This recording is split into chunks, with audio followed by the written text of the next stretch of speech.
വചനം കാലിക പ്രസക്തമായ സംഭവ വികാസങ്ങളെ കോർത്തിണക്കി ദേശത്തിന് പകർന്നു നൽകിക്കൊണ്ട് ഏറ്റവും മനോഹരമായ പ്രകൃതി ഭംഗിയാൽ നിറഞ്ഞു നിൽക്കുന്ന ആലപ്പുഴ ചങ്ങനാശ്ശേരി റൂട്ടിൽ നിന്ന് ഏകദേശം 13 കിലോമീറ്റർ മാറി സ്ഥിതി ചെയ്യുന്ന ഈ മനോഹരമായ നെടുവടി ഗ്രാമത്തിന്റെ വശ്യമായ പ്രകൃതി ഭംഗി ആസ്വദിച്ചുകൊണ്ട് നിങ്ങളെ ഓരോരുത്തരെയും അഭിസംബോധന ചെയ്ത് സംസാരിക്കുന്നതിൽ വളരെ സന്തോഷമുണ്ട്. ഏതാണ്ട് 60% നെടുമുടിയുടെ വിവിധ ഭാഗങ്ങൾ കൃഷി സംബന്ധമായ കാര്യാദികൾ ചെയ്ത് ഉപജീവനം കഴിക്കുന്ന, മത്സ്യബന്ധനത്തിന് വളരെ പ്രാധാന്യം നൽകുന്ന അനുഗ്രഹീതരായ ദേശനിവാസികളോട്, പ്രത്യേകാൽ കേരളത്തിന്റെ സാംസ്കാരിക ഭൂപടത്തിൽ കലാപരമായും സാംസ്കാരികപരമായും ഔന്നത്യം പ്രാപിച്ച മനോഹരമായ ഈ ദേശത്തിന്റെ ഈ വിസ്തൃതിക്കകത്ത് നിന്നുകൊണ്ട് ഞങ്ങളെ രക്ഷിച്ച, ഞങ്ങളെ വീണ്ടെടുത്ത, ലോകത്തിന്റെ രക്ഷകനായി അവതരിച്ച് മാനവജനതയുടെ പാപത്തിന്റെ പരിഹാരത്തിനു വേണ്ടി ഈ താണഭൂമിയിലേക്ക് ഇറങ്ങി വന്ന കർത്താവായ യേശുക്രിസ്തുവിന്റെ സനാതനമായ സുവിശേഷത്തിന്റെ സന്ദേശം കൈമാറുന്നതിൽ എനിക്കേറെ അഭിമാനമുണ്ട്. ഓഗസ്റ്റ് മാസം 28-ാം തീയതിയുടെ പ്രത്യേകത ഞാൻ പറയാതെ തന്നെ കേരളത്തിലെ ഓരോ വ്യക്തികൾക്കും ഏറ്റവും നന്നായി അറിയാം. കേരളത്തിന്റെ നവോത്ഥാന ചരിത്രത്തിൽ, സാംസ്കാരിക ചരിത്രത്തിൽ തലയെടുപ്പോടെ നിൽക്കുന്ന അടിച്ചമർത്തപ്പെട്ടവരുടെ സാമൂഹ്യ മാറ്റത്തിന് ഏറ്റവും ശക്തമായ നിലയിൽ പോരാടിയ അനുഗ്രഹീതനായ സാമൂഹിക പരിഷ്കർത്താവായിരുന്ന മഹാത്മാ അയ്യങ്കാളിയുടെ 161ാമത്തെ ജന്മദിനമാണ് ഇന്ന് ആഘോഷിക്കപ്പെടുന്നത്. അലങ്കരിച്ച കാളക്കുറ്റന്മാർ വലിക്കുന്ന വില്ലുവണ്ടിക്കകത്ത് രാജാധികാരത്തിന്റെ സവർണ മേധാവിത്വത്തിനെതിരെ അതിശക്തമായി പോരാടിയ പോരാട്ടവീര്യം ഉൾക്കൊള്ളുന്ന മഹാത്മാവിന്റെ ജന്മദിനം. ഞങ്ങളുടെ കുട്ടികളെ പഠിപ്പിച്ചില്ലെങ്കിൽ നിങ്ങളുടെ പാടത്ത് ഞങ്ങൾ ഇറങ്ങത്തില്ല എന്ന് പറഞ്ഞ് ഏതാണ്ട് 1.5 വർഷത്തോളം സവർണ മാടമ്പി ജന്മിമാരുടെ പാടങ്ങളിൽ കൃഷിക്കിറങ്ങാത്ത കേരളത്തിന്റെ ഏറ്റവും ആദ്യത്തെ കർഷക തൊഴിലാളി സമരമെന്ന് പറയുവാൻ കഴിയുന്ന തരത്തിലുള്ള ഒരു തൊഴിലാളി സമരത്തിന് ആഹ്വാനം ചെയ്ത് നേതൃത്വം നൽകിയ മഹാനായ അയ്യങ്കാളിയുടെ ജന്മദിനം. എനിക്ക് മുമ്പ് ഇവിടെ പ്രസ്താവിച്ച പ്രഭാഷകൻ പറഞ്ഞതുപോലെ മഹാത്മാവായിരുന്ന ശ്രീനാരായണ ഗുരുവിന്റെയും നവോത്ഥാന നായകന്മാരധികവും മതത്തിനപ്പുറം, ജാതിക്കപ്പുറം മനുഷ്യന്റേതായ ആത്മീകമായ ചിന്താഗതികൾക്കപ്പുറം മനുഷ്യൻ നന്നായാൽ മതി, വിദ്യാധനം സർവ്വധനാൽ പ്രധാനം, മദ്യമുണ്ടാക്കരുത്, അത് വിൽക്കരുത്, അത് കുടിക്കരുത്, മദ്യം വിഷമാണ് എന്നൊക്കെ അവർ പറഞ്ഞതിന്റെ പിന്നിലെ ചേതോവികാരം എന്ന് പറയുന്നത് ഏത് വിധേനയും മനുഷ്യന് മാറ്റമുണ്ടാകണം, മനുഷ്യൻ നന്നാകണം. അതേ പ്രിയമുള്ളവരെ, പഞ്ചമി എന്ന് പറയുന്ന ഒരു സാധു പെൺകുട്ടിയെ വിദ്യാഭ്യാസം നിഷേധിച്ച, വിദ്യാഭ്യാസത്തിന് അവസരം കൊടുക്കാത്ത ആ കാലഘട്ടത്തിന്റെ ജാതി മേൽക്കോയ്മയ്ക്കെതിരെ വളരെ ശക്തിയോട് പോരാടി അവിടെ എല്ലാവർക്കും വിദ്യാഭ്യാസം ലഭിക്കുവാനുള്ള അവസരത്തെ ഒരുക്കിക്കൊടുത്ത ഈ മഹാത്മാക്കൾ പ്രഖ്യാപിച്ചൊരു സമര പോരാട്ടമുണ്ട്. അത് മനുഷ്യന്റെ മാറ്റത്തിന്റെ സമരമുഖമാണ് അവിടെ തുറന്നത്. അത് കാലങ്ങൾ ഏതാണ്ട് 100 വർഷങ്ങൾക്കിപ്പുറത്തേക്ക് വരുമ്പോ 21ാം നൂറ്റാണ്ടിന്റെ അത്യുച്ചകോടിയിലേക്ക് ശാസ്ത്ര സാങ്കേതിക വിദ്യകൾ വളർന്നു. ഉത്തരാധുനികതയുടെ അതിപ്രസരം നമ്മുടെ കരങ്ങളിലേക്ക് വ്യത്യസ്തമായ സാങ്കേതിക വിദ്യകൾ കൊണ്ടുതരുവാനിടയായി. ദൃശ്യമാധ്യമ രംഗത്തെ വിസ്ഫോടനാത്മകമായ വിപ്ലവാത്മകമായ മാറ്റങ്ങൾ മനുഷ്യന്റെ ജീവിതത്തിന് വളരെ വേഗത കൈവരിക്കുവാനുള്ള മുഖാന്തരങ്ങളായി മാറ്റപ്പെട്ടു എന്നുള്ളത് പിൽക്കാല ചരിത്രമെന്ന് നമുക്ക് പറയുവാൻ കഴിയും.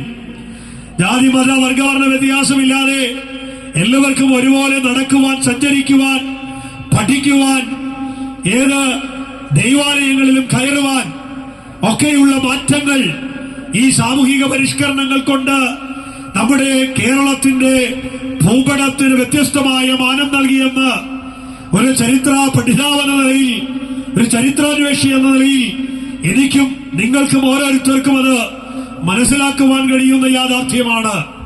പക്ഷേ ഓരോ ദിവസവും പുറത്തു വരുന്ന പത്രമാധ്യമങ്ങൾ നമ്മെ എന്താണ് മനസ്സിലാക്കുന്നത് എന്ന് ചിന്തിക്കുമ്പോ പണ്ഡിതനെന്നോ പാമരനെന്നോ പ്രശസ്തനെന്നോ പ്രശസ്തി ഇല്ലാത്തവനെന്നോ പണമുള്ളവനെന്നോ പണമില്ലാത്തവനെന്നോ വിദ്യാഭ്യാസമുള്ളവനെന്നോ ഇല്ലാത്തവനെന്നോ ഒന്നും യാതൊരു വിധമായ വ്യത്യാസങ്ങളില്ലാതെ, യാതൊരു വിധമായ മാനദണ്ഡങ്ങളില്ലാതെ മനുഷ്യരെല്ലാവരും വല്ലാത്ത തകർച്ചയിൽ കൂടെ പോയിക്കൊണ്ടിരിക്കുന്ന ഒരു കാലഘട്ടത്തിൽ സ്ത്രീ വിമോചനത്തിന് വേണ്ടി ഘോരഘോരം പ്രസംഗിക്കുന്ന പ്രസംഗങ്ങൾ, ഘോരഘോരം പുറത്തു വന്നുകൊണ്ടിരിക്കുന്ന വ്യത്യസ്തമായ ചലച്ചിത്രങ്ങൾ, വ്യത്യസ്തമായ നാടക ആവിഷ്കാരങ്ങൾ, സാഹിത്യ കൃതികളൊക്കെ പുറത്തു വന്നുകൊണ്ടിരിക്കുന്നു. പക്ഷേ ആത്യന്തികമായി ഒരു മാറ്റം വരുത്തുവാൻ ഈ നവോത്ഥാനങ്ങൾക്കോ ഈ സാമൂഹിക പരിഷ്കരണങ്ങൾക്കോ ഒന്നും കഴിയാത്തതാണ് എന്ന്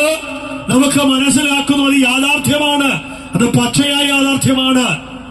അപ്പനെ കൊല്ലുന്ന മക്കളും മക്കളെ കൊല്ലുന്ന അമ്മയപ്പന്മാരും തെരുവോരങ്ങളിൽ പിച്ചു ചീന്തപ്പെടുന്ന പിഞ്ചു കുഞ്ഞുങ്ങളും മുത്തശ്ശിമാരും അല്ല, സമൂഹത്തിന്റെ വെള്ളി വെളിച്ചത്തിൽ മിന്നിത്തിളങ്ങുന്ന താരരാജാക്കന്മാരുടെ കപടമുഖം മൂടികൾ ഓരോന്നോരോന്നായി അഴിഞ്ഞു വീണുകൊണ്ടിരിക്കുന്നത് ഓരോ ദിവസവും നമ്മൾ വായിച്ചും കണ്ടും കേട്ടും കൊണ്ടിരിക്കുകയാണ്.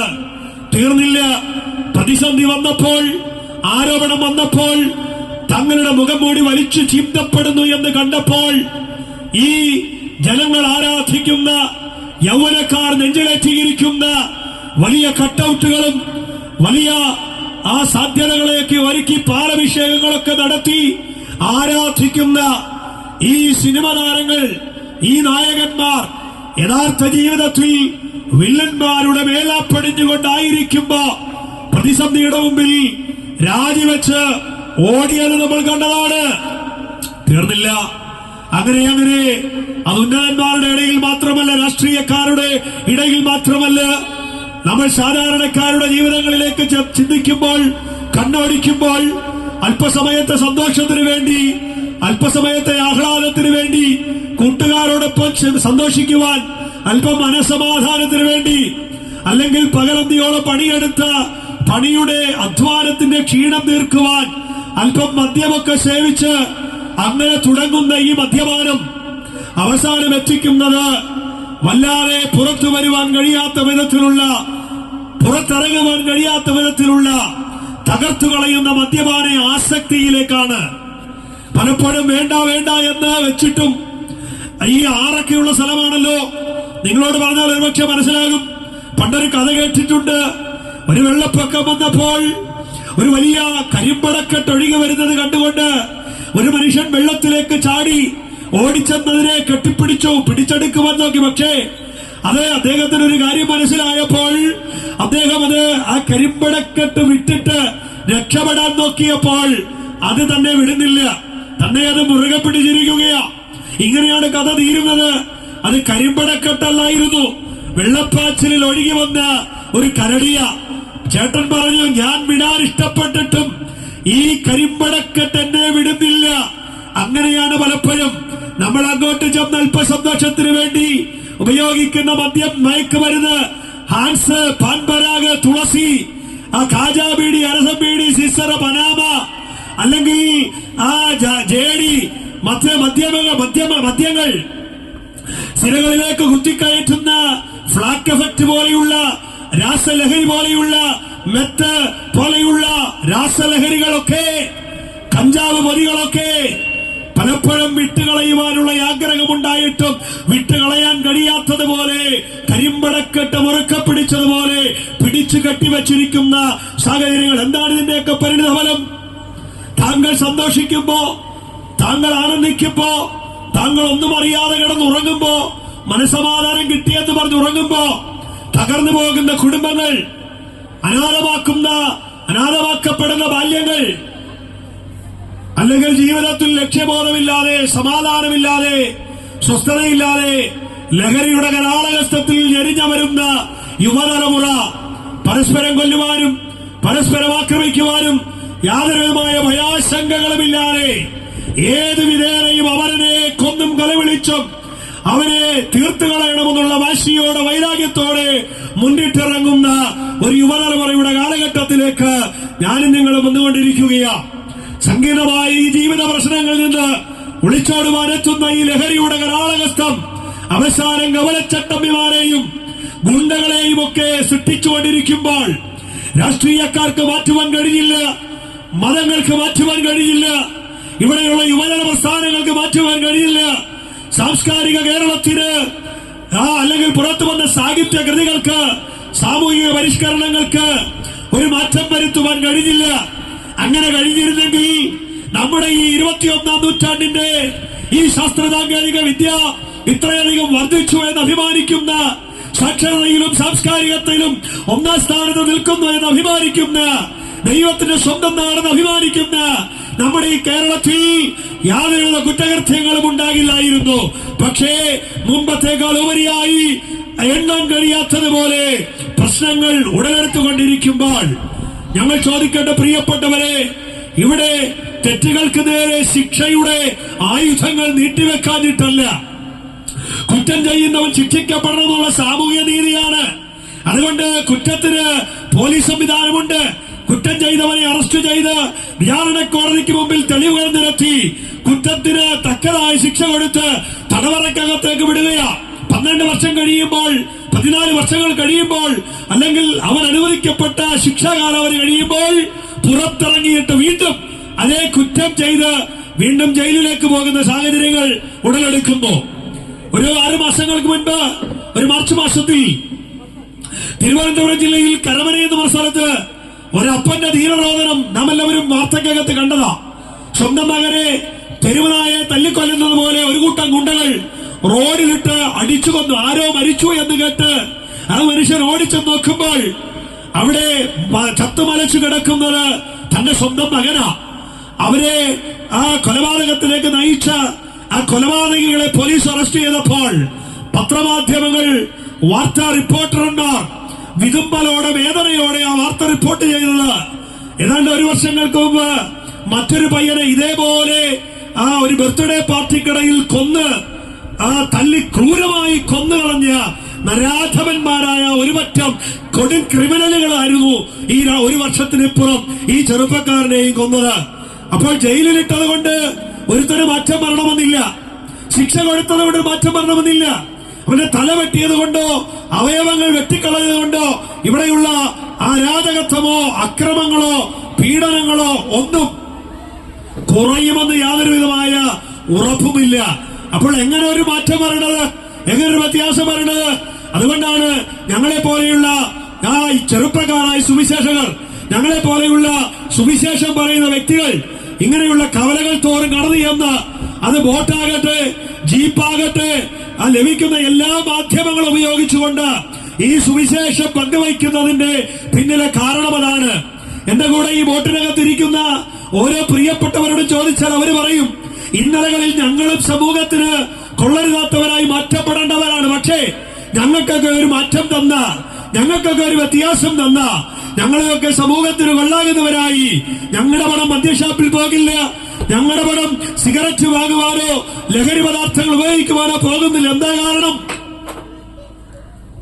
ഞങ്ങളെ ഇതിലെല്ലാം രക്ഷിച്ച, ഇതെല്ലാം മാറ്റം വരുത്തിയ ഒരു സന്ദേശമുണ്ട്. ആ സന്ദേശമാണ് സുവിശേഷത്തിന്റെ സന്ദേശം. എന്താ സുവിശേഷത്തിന്റെ സന്ദേശം എന്ന് പറയുന്നത്? അത് മതം മാറ്റുന്ന സന്ദേശമല്ല, ആർക്കും ഡോളർ കൊടുക്കുന്ന സന്ദേശമല്ല, ആരെയും പ്രലോഭിപ്പിച്ചോ പേടിപ്പിച്ചോ ആക്രമിച്ചോ വാളെടുത്തോ ആയുധമെടുത്തോ ഒന്നും ചെയ്യുന്ന ഒരു സന്ദേശമല്ല. അത് സ്നേഹത്തിന്റെ മാർഗമാണ്, അത് സാഹോദര്യത്തിന്റെ മാർഗമാണ്, അത് സമത്വത്തിന്റെ മാർഗമാണ്, അത് പാപത്തിന്റെ അടിമച്ചങ്ങലക്കകത്ത് നിന്ന് മനുഷ്യരെ സ്വാതന്ത്ര്യത്തിലേക്ക് കൈപിടിച്ചുയർത്തുന്ന സന്ദേശമാണ്. അത് സ്നേഹത്തിന്റെ സന്ദേശമാണ്.